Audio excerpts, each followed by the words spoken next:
Bienvenue à tous, c'est Info Soir. Voici les titres de ce jeudi. Le Maroc et la Jordanie expriment leur soutien total au peuple palestinien et mettent l'accent sur la nécessité de mettre fin à la crise syrienne. Sa Majesté le roi Mohammed VI et le souverain du royaume hachémite de Jordanie ont eu des entretiens approfondis sur plusieurs questions régionales d'intérêt commun.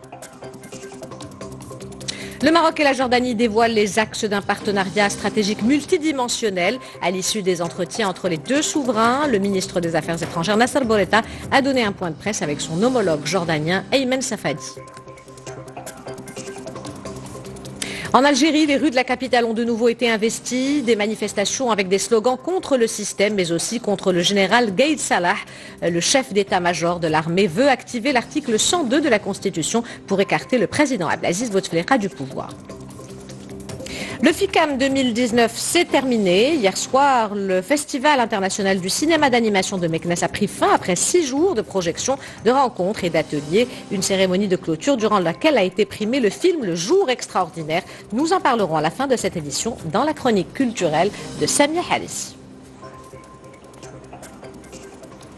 Madame, Monsieur, bonsoir. C'est une visite qui illustre la profondeur des relations de fraternité, de coopération et de solidarité qui unissent Rabat et Amman. Sa Majesté le roi Mohammed VI a eu au Palais Royal de Casablanca des entretiens en tête-à-tête avec Sa Majesté le roi Abdallah II Ibn al-Hussein, le souverain du royaume hachémite de Jordanie, effectue depuis hier une visite d'amitié et de travail au Maroc. Les deux souverains ont eu des entretiens approfondis sur plusieurs questions régionales d'intérêt commun. Reportage Yassine Kouindi, Abdelrahim Bouhdiwi, le récit et de Hind Ben Abdelbi. Hisser les relations de fraternité et de coopération entre le Maroc et la Jordanie au niveau d'un partenariat stratégique multidimensionnel. C'est la volonté commune de Sa Majesté le roi Mohammed VI et de Sa Majesté le roi Abdallah II Ibn al-Hussein de Jordanie qui ont eu aujourd'hui au Palais Royal de Casablanca des entretiens en tête-à-tête.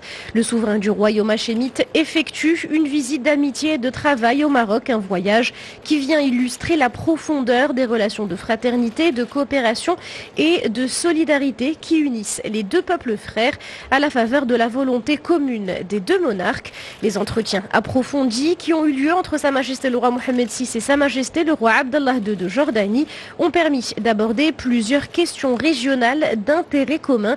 Les deux souverains ont enregistré avec satisfaction leur convergence de points de vue. La visite de Sa Majesté le roi Abdallah II au Maroc s'inscrit dans le cadre de la consolidation des liens de fraternité sincère qui unissent les deux souverains, la concrétisation de la politique de concertation continue et de la coordination permanente entre les deux dirigeants et la consécration des valeurs de solidarité agissantes entre les deux royaumes frères. Et en l'honneur de Sa Majesté le roi Abdallah II Ibn al-Hussein, souverain du royaume hachémite de Jordanie, Sa Majesté le roi Mohammed VI accompagné de son Altesse royale le prince héritier Moulay el-Hassan et de son Altesse royale le prince Moulay Rachid a offert un déjeuner à la résidence royale à Casablanca.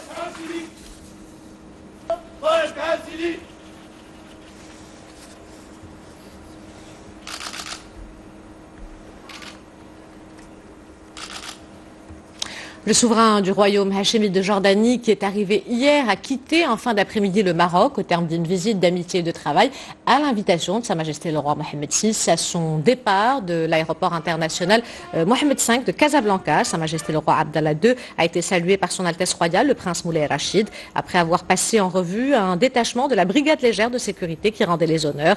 Sa Majesté le roi Abdallah II a été salué par le ministre de l'Intérieur Abdelouafil Ftit et le ministre des Affaires étrangères Nasser Bourita.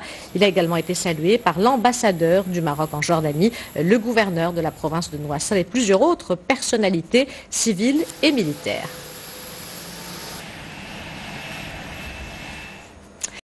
Cette visite a permis d'impulser une nouvelle dynamique à la coopération. Les deux souverains ont décidé de hisser les relations entre le Maroc et la Jordanie au niveau d'un partenariat stratégique multidimensionnel. Les deux chefs d'État ont également convenu qu'une mission économique marocaine comprenant des représentants de la CGEM et du GPBM effectue une visite en Jordanie pour prospecter les opportunités d'investissement et de coopération entre les secteurs privés dans les deux pays. Reportage Hamida Merbouh et Abdel Ali Mekawi, le récit et de Hind Ben Abdelbi.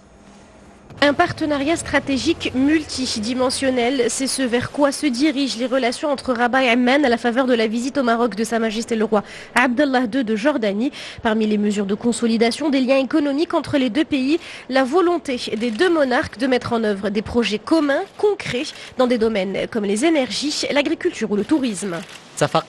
Les deux chefs d'État ont également convenu qu'une mission économique marocaine, comprenant des représentants de la Confédération générale des entreprises du Maroc et du groupement professionnel des banques du Maroc, effectuera une visite en Jordanie pour prospecter les opportunités d'investissement et de coopération entre les secteurs privés des deux pays. Deux pays arabes qui sont animés par la même ambition, la même vision, mais également avec la même capacité de développer des relations commerciales structurées, mais également des relations d'investissement structurées. Nous avons décidé avec le GPBM de déléguer une équipe qui va se rendre la semaine prochaine à Amman pour s'entretenir avec nos homologues sur place, pour commencer déjà à préparer les fondements, les bases de la future rencontre que nous voulons dans les meilleurs délais entre les partenaires économiques des deux pays. La formation et l'échange d'expériences font également partie des principaux axes de travail pour la concrétisation du partenariat stratégique entre le Maroc et la Jordanie. Il s'agit de parvenir à une plus grande coopération bilatérale, une meilleure concertation sur les questions régionales et approfondir les relations à travers des projets communs qui seront lancés par les deux pays pour renforcer la coopération dans les domaines économiques, commerciaux et culturels. Sa Majesté le roi Mohammed VI a donné ses hautes instructions pour la création d'un centre de formation qualification professionnelle dans le royaume hachémite de Jordanie, dans des spécialités relatives au secteur du tourisme, de l'agro-industrie, du bâtiment et des travaux publics. Le futur centre de formation permettra également de partager l'expérience du Maroc dans le domaine de la gestion des ressources hydriques, un ensemble de projets qui vient renforcer la politique de concertation continue et de coordination permanente entre Rabat et Amman. La visite du souverain hachémite au Maroc s'inscrit dans le cadre de la coordination qui existe entre Rabat et Amman sur les questions régionales et à leur tête la cause palestinienne pour les deux souverains qui ont réitéré leur soutien total au peuple palestinien. La défense d'Al-Quds et de ses lieux sacrés constitue une priorité. Le point avec Salim Abnab. Sa Majesté le roi Mohammed VI, président du comité Al-Quds, et Sa Majesté le roi Abdallah II ibn Hussein de Jordanie ont fait de la cause palestinienne une priorité lors de leur rencontre pour que la Palestine recouvre ses droits légitimes à travers l'établissement d'un État indépendant avec Al-Quds Est comme capitale selon les frontières de juin 1967. Le souverain a réaffirmé le rejet de toutes les mesures unilatérales prises par Israël en tant que force d'occupation pour changer le statu quo juridique et historique et la situation démographique, ainsi que le cachet spirituel et historique d'Al-Quds Est, notamment en ce qui concerne les lieux sacrés islamiques et chrétiens dans la ville sainte.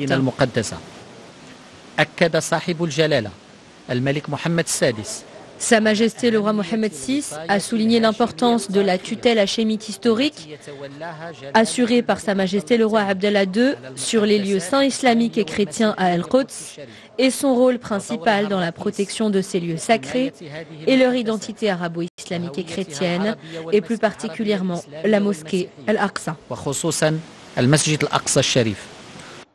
Lors de ce point presse tenu conjointement avec son homologue marocain, Ayman Safadi a rappelé la nécessité de préserver Al-Quds et ses lieux sacrés contre toutes les tentatives qui pourraient nuire à leur statut juridique, politique et civilisationnel. Les deux souverains se sont accordés à approfondir les initiatives communes sur le plan bilatéral au sein des organisations arabes et islamiques pour défendre le statut d'Al-Quds et protéger les lieux saints musulmans et chrétiens et refuser toute mesure unilatérale qui touche à l'identité arabe, islamique et chrétienne d'Al-Quds. Sa Majesté le roi Abdallah II ibn Hussein de Jordanie a également salué les efforts continus déployés par Sa Majesté le roi Mohammed VI, président du comité Al-Quds, en faveur de la ville sainte. Sa Majesté le roi Mohamed VI et Sa Majesté le roi Abdallah II de Jordanie ont également mis l'accent sur la nécessité de mettre fin à la crise syrienne à travers une solution politique. Les deux souverains ont également exprimé leur soutien à la reconstruction et la consolidation de la stabilité de l'Irak. Les développements avec Rita Sah. Explosions, scènes d'horreur, crimes. Ces dernières années, le peuple syrien a vécu un véritable cauchemar. Une guerre presque sans fin durant laquelle la Jordanie a accueilli un grand nombre de réfugiés sur son territoire. Des efforts salués par Sa Majesté Mohamed VI. Le souverain a d'ailleurs appelé le royaume hachémite à intensifier le soutien apporté à ce pays. Un devoir humanitaire auquel le Maroc a participé, notamment avec le déploiement depuis 2012 d'un hôpital militaire de campagne au camp Zaatari. Sa Majesté le roi a insisté sur l'importance d'un rôle arabe actif et la conjugaison des efforts pour mettre fin à la crise syrienne à travers une solution politique conformément à la résolution 2254 du Conseil de sécurité. Une solution qui soit acceptée par les Syriens, qui préserve l'unité et la cohésion de la Syrie, restaure sa sécurité, sa stabilité et son rôle dans l'action arabe commune et qui réunit les conditions susceptibles de favoriser le retour des réfugiés syriens dans leur patrie pour contribuer à sa reconstruction. Quant à la question du plateau du Golan, les deux souverains ont souligné que conformément aux résolutions de la légalité internationale, ce territoire est une terre occupée et la décision d'Israël de l'annexer est illégale, nulle et représente une violation de la légalité internationale. La position de nos deux pays est claire. Le Golan est une terre syrienne occupée. Aucune décision ne changera cette réalité. Et toute reconnaissance, quelle qu'elle soit, d'une autorité israélienne sur le Golan est illégale et contraire aux résolutions onusiennes.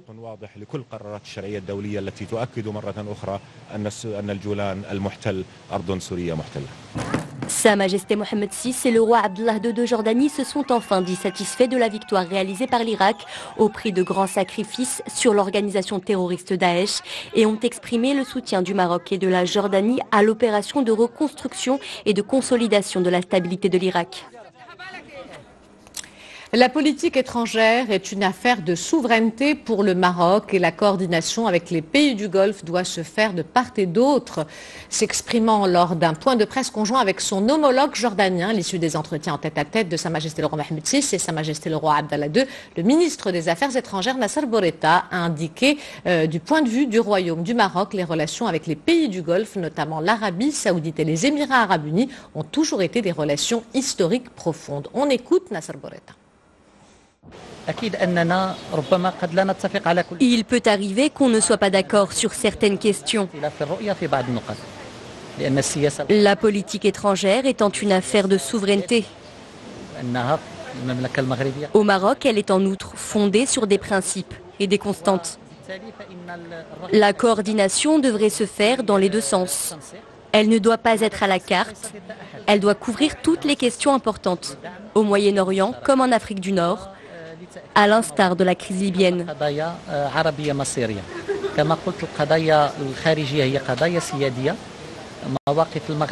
La préservation de cette relation devrait être un souci de part et d'autre. Si ce n'est pas le cas, il serait normal que toutes les alternatives soient examinées. الرغبة يجب أن تكون من الجانبين وتكون متقاسمة وإلا يجب البحث عن بدائل. Voilà ce que l'on pouvait dire ce soir sur cette page consacrée à la visite du roi Abdallah II de Jordanie au Maroc.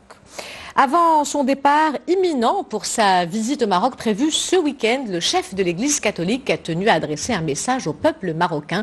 Le pape François a affirmé sa volonté de partager ses valeurs de paix et de fraternité tout en remerciant Sa Majesté le roi Mohamed VI. On écoute le souverain pontife.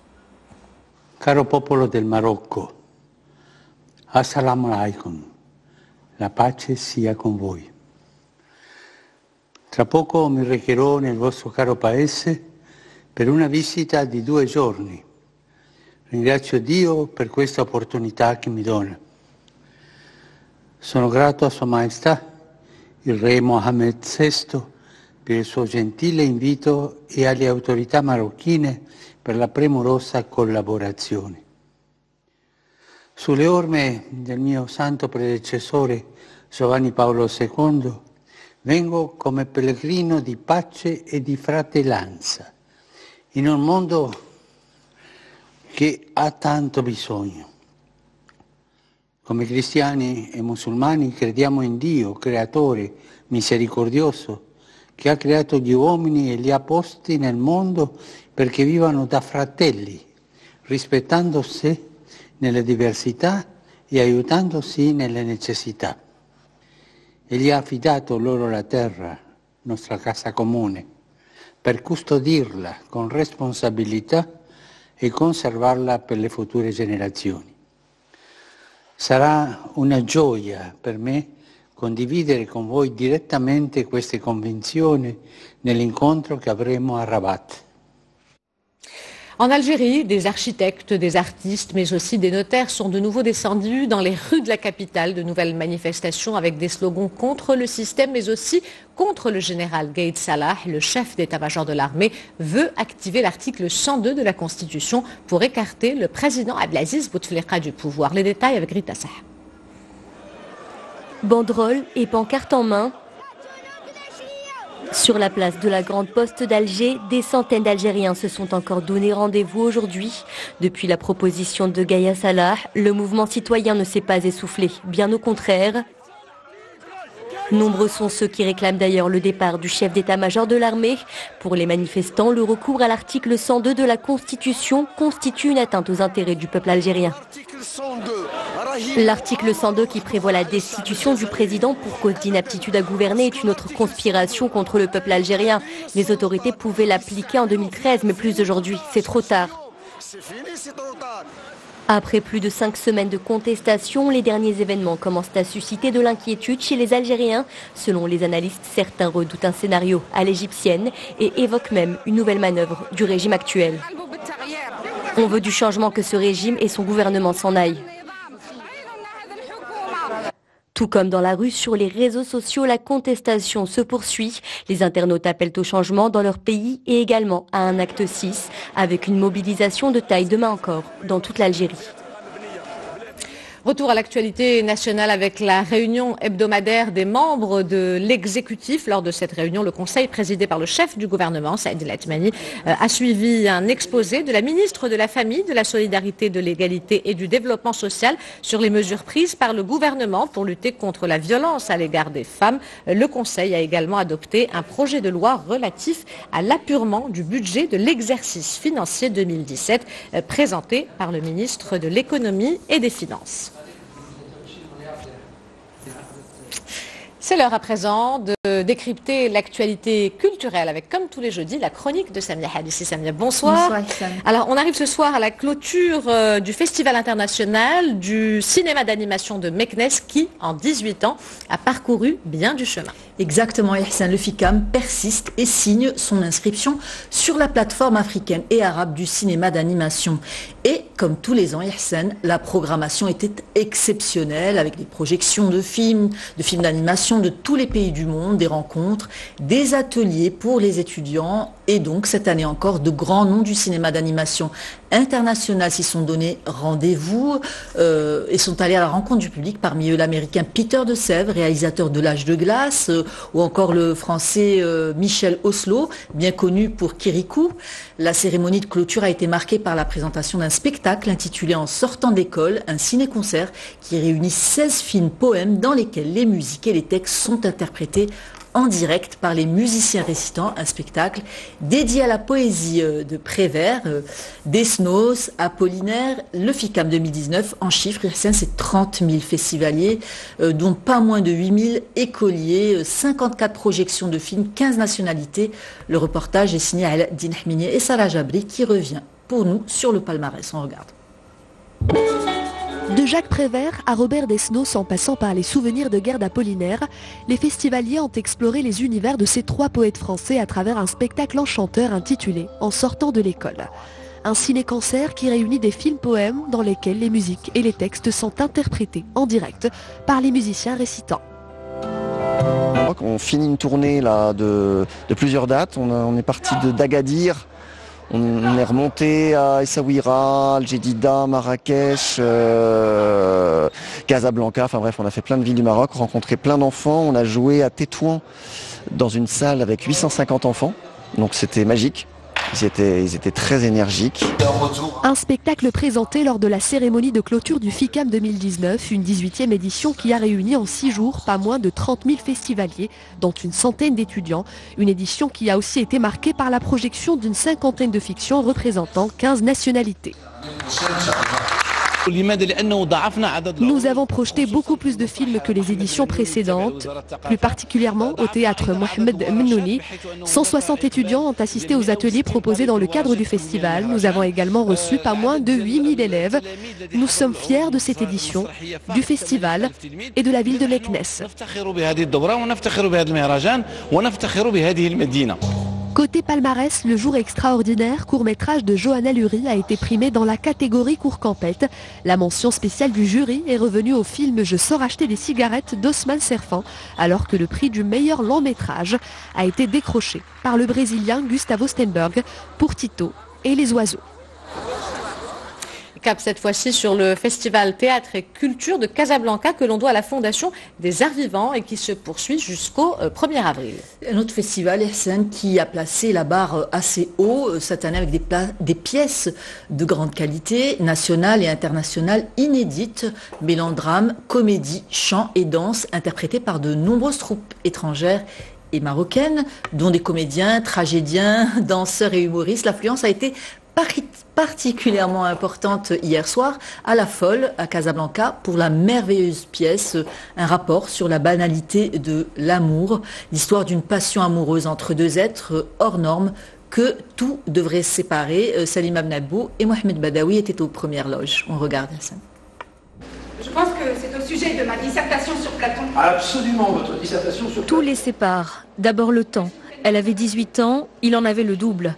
Elle était son élève, il était le maître. Et puis surtout, dans cette sombre Allemagne des années 20, elle était juive et lui catholique, adhérant au national-socialisme dirigé par Hitler. Mais rien n'y fait. Entre Hannah Arendt et Martin Heidegger, c'est une histoire d'amour passionnel qui commence. Quand je t'aime, toi, qui crois que le nazisme va sauver l'Allemagne. À la fois, elle l'aime éperdument et à la fois, elle voit bien que c'est impossible. Elle étant juive, lui adhérant au parti nazi, en fait elle était beaucoup plus visionnaire que lui. Elle avait un sens politique beaucoup plus fort que lui qui voulait pas vraiment savoir ce qui allait se passer. Et malgré ça, ils se retrouvent quand même, ils s'aiment toute leur vie. Ils se retrouvent 25 ans plus tard. Entre-temps, chacun a vécu la Seconde Guerre mondiale. Lui a collaboré, elle a dû fuir l'Allemagne. Et au questionnement d'Hannah Arendt viennent les choix justifiés ou non de Martin Heidegger. Pour la seule et unique raison que nous sommes juifs.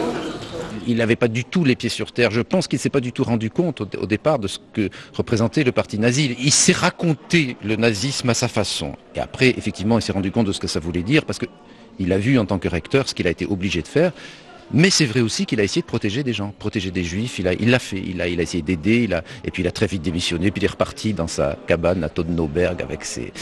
C'est comme si je n'avais pas de pays, pas de religion. L'amour fut pour chacun d'eux plus fort que tout, et grâce à l'incarnation que permet le théâtre, il appartenait hier aux Casablancais de tenter d'essayer de comprendre. Je ne ressens pas non plus le besoin d'aimer mon voisin comme moi-même si je ne le connais pas.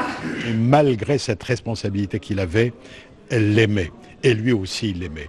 L'amour est-il au-dessus de tout ? C'est une question qu'il faut se poser après cette pièce. Des sentiments qui nous ont touchés, bouleversés, tellement le jeu des deux comédiens était extraordinaire. L'histoire est absolument bouleversante. C'était intéressant d'être finalement, grâce à cette mise en scène, d'être dans l'intimité de la conscience de ces deux personnages. Qu'est-ce que tu attends de moi ? Un rapport sur la banalité de l'amour, l'histoire d'une passion bouleversée par la guerre, un épisode intime et historique qui place finalement le vivre ensemble au centre de tout.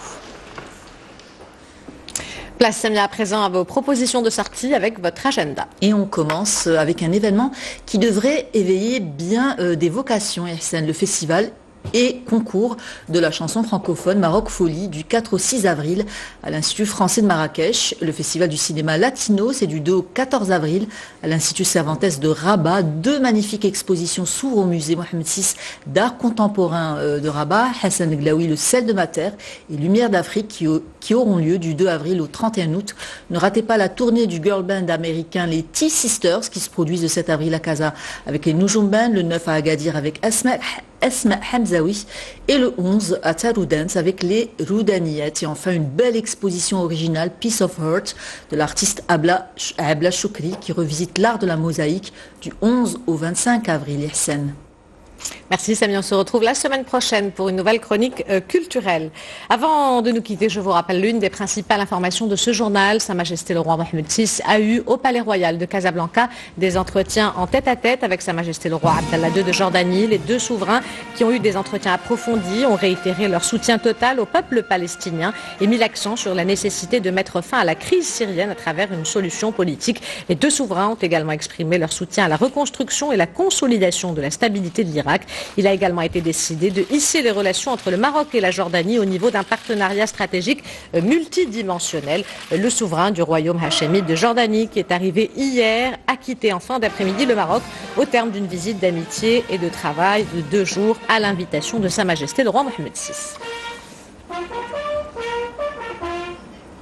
C'est la fin de cette édition. L'information se poursuit sur notre site 2m.ma et sur l'application My2M. Le prochain journal Al Masaïa vous sera présenté par Hicham Gharfaoui. Demain, à cette même place, Rizlan Taïbi. Quant à moi, j'aurai le plaisir de vous retrouver lundi. En attendant, portez-vous bien et excellente soirée à tous.